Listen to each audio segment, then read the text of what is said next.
Good morning बच्चों। आज आपकी 8th की सब्जेक्ट स्पेसिफिक जो वर्कशीट आई है वो साइंस की है और वो है माइक्रो ऑर्गेनिजम्स चैप्टर से लिखी गई है टेक्स्ट बुक के।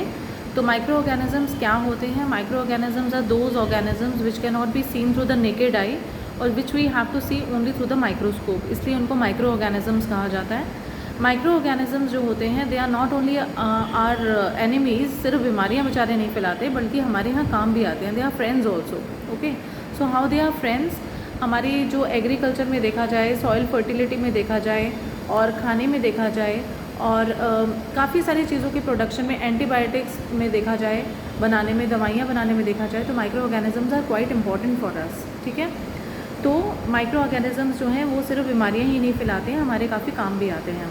अच्छा, फिर ये है कि सपोज़ फॉर एग्ज़ाम्पल जैसे कि कर्ड फॉर्मेशन के लिए हम लोगों को माइक्रो ऑर्गेनिजम्स की ज़रूरत होती है और जो माइक्रो ऑर्गेनिज्म कर्ड को बनाता है उसको, उस बैक्टीरिया को कहते हैं लैक्टोबैसिलस एसिडोफिलस।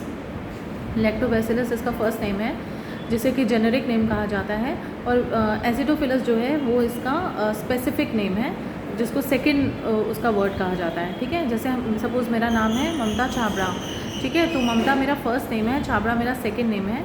जब हम साइंटिफिक लिखते हैं, साइंटिफिक लैंग्वेज में अपना नाम लिखते हैं तो एम कैपिटल आता है ममता और सी स्मॉल आता है, दोनों को अंडरलाइन किया जाता है। ये मैं आपको वैसे एग्जांपल दे रही हूँ जैसे कि साइंटिफिक लैंग्वेज में नाम लिखे जाते हैं, जैसे होमो सैपियंस, मनुष्य का, लाइक ह्यूमन बीइंग का जो साइंटिफिक नेम है वो होमो सैपियंस है, तो एच विल बी कैपिटल, होमो उसके नीचे लाइन लगेगी, सेपियंस में एस होगा स्मॉल और उसमें भी लाइन लगेगी या इटैलिक्स में लिखा जाएगा। तो इसी तरह जो ये सभी के नाम है, सिर्फ हमारे ह्यूमन बींग्स के नहीं है, सभी ऑर्गेनिजम्स के जो नाम होते हैं वो साइंटिफिक नेम्स होते हैं। जैसे आपका घर पे अपना एक निक नेम होता है और एक स्कूल में अलग नाम होता है, तो एक बड़ा नाम होता है विद सरनेम, तो इसी तरह से सभी के साइंटिफिक नेम्स भी होते हैं। तो जो बैक्टीरिया कर्ड को फॉर्मेशन में हेल्प करता है उसको हम हेल्प क्या करता है, मतलब बनाता है, that is lactobacillus acidophilus. Curd बनाने के लिए बेटा हम लोगों को दूध की ज़रूरत होती है।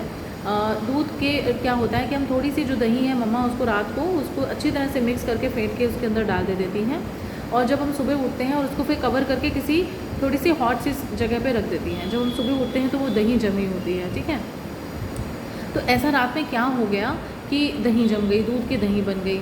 पहली बात यह है कि जो उसको टेम्परेचर मिल रहा है जिसकी वजह से लैक्टोबैसिलस जो है मल्टीप्लाई करता है और उसको दूध को किस में कन्वर्ट कर देता है, कर्ड में।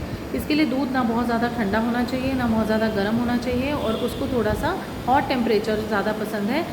मतलब फ्रिज में नहीं रखेंगे आप, कहने का मतलब ये है, आप ढककर किसी अलमीरा में या किसी टेबल पे भी ढककर उसको आप रख सकते हैं। तो this is how the curd is formed. Now today's questions are first, how curd is prepared from the milk? The curd is prepared from the milk by the help of Lactobacillus acidophilus, a bacteria. And what are the two things required to make curd? Two things जो required है क्या, एक तो hot milk और दूसरा temperature जो है वो थोड़ा सा हॉट की साइड पे ही हो और थोड़ा सा हमें क्या चाहिए, कर्ड चाहिए जमाने के लिए। ओके, फिर सेकंड क्वेश्चन है which bacteria is present in the curd, तो as I already told you it is lactobacillus acidophilus. फिर क्वेश्चन नंबर 3 है what are the 4 uses of micro organisms. तो माइक्रो ऑर्गेनिजम्स के मैंने आपको पहले ही यूजेस बताए कि एग्रीकल्चर में है, सॉइल फर्टिलिटी में है और एंटीबायोटिक्स बनाने में किया जाता है और बहुत सारी चीज़ें ऐसी हैं जो कि हमारी माइक्रो ऑर्गेनिजम्स करते हैं, जैसे कर्ड फॉर्मेशन में भी इसका रोल है।